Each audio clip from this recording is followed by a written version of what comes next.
Hello guys! Today, papakilala ko sa inyo yung part ng sewing machine and magte-threading tayo guys. Lalagyan natin ng thread to, yung proper threading nito guys. Kung paano gumana to siya. And mag-example din ako yung pagtahi nito. So, I hope mag-enjoy kayo sa video na to. Please like, share, and comment.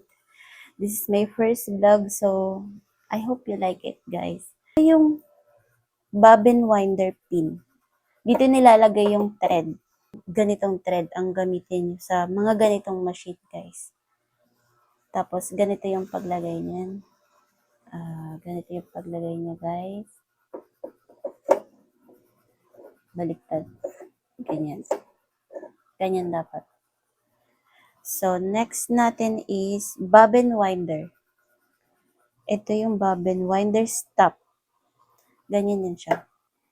Para mag-stop. Sorry, nabasag lang kasi ito eh. So, ito yung stitch length dial.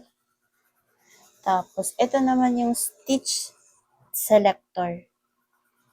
Ito yung pattern niya, guys.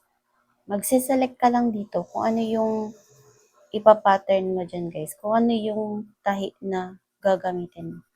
For example, kung mag-i-edging ka, diba ito yung gamit niya. Sa next vlog na lang natin yan, guys. Bobbin winder tension disc. Ito yan, guys. Sorry, madumi. Sobrang tagal na kasi itong makina na to. Thread guide. Ito. Tapos, papunta siya dyan sa take-up lever. And then, ito yung needle. Pressure foot. Needle plate. Ito yun. Feed dog. Ito yun, guys. Ito yung pinakailalim niya. Yan, yung gumagalaw. Yan yung feed dog. Needle clamp. Ito yun. Pag nagpapalit ka ng needle, guys, gaganin mo lang. Pihitin mo lang yan siya. Pressure foot, nasa likod. Ito. Kita nyo. Pag press up ko yan, tataas din to siya. Ayan, tumaas siya. Pag press down ko naman, ayan.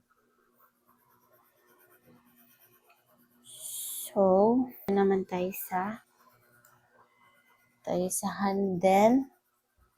handle wheel. Tapos, pag pinipress mo to siya, magiging bobbin winder. Pag nagganyan yan, bobbin winder siya. Reverse stitch lever. Tapos, ito guys, ito yung ano niya, motor. Ito yung motor niya. Kita nyo ba sa baba? Ayan. Ayan yung motor niya, guys. So, that's yung loob. Di pa pala natin napakita. Ito naman, sobrang dumi. Ang tagal na nito, guys. Next vlog na lang yung storytelling nitong makina. Ba't napunta to sa akin? So, ito yung bobbin case. Bobbin. At saka bobbin case. Ayan siya, guys. And, ayan yung sa loob niya. So, magte-thread na tayo. Up lang natin to, guys.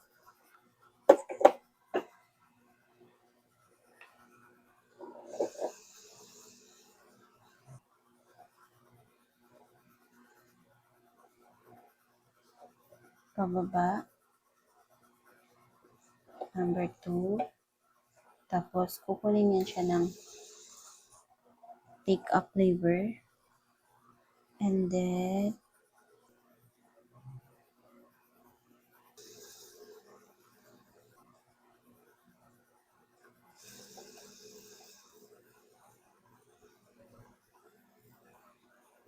yan na siya. That's it. Ayan yung pag nag-bobbin ka. Tanggalin ko siya. Ganito yung paglagay. Nakaganito yung way ha. Tapos, pasok mo lang siya dyan, guys. Then, dito. Ayan. Tapos, yung isa. Open mo siya. Ganito. And then, kukunin niya na yan. Ayan.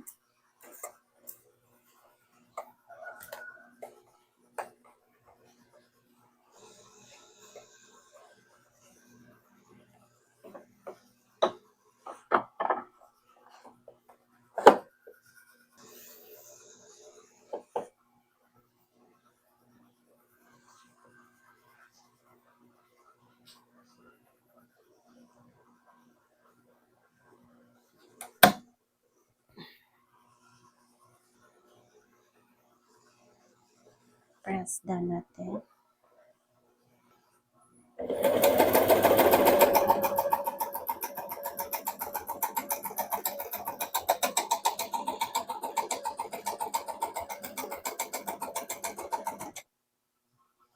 Ayan na. Ayan na yung bobbin niya, guys. Ang ganda. Ang ganda ng pagkaka-thread niya, guys. Ganyan lang. That's it.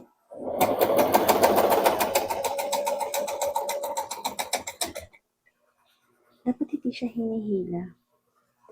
Kaya natin siyang umandar, guys. Yung si Big Dog yung nagtutulak dyan. Okay.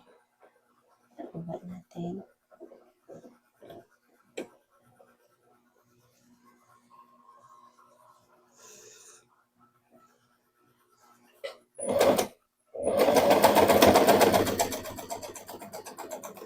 Bakit iba yung way ni Big Dog? Kaya ba madulas siya?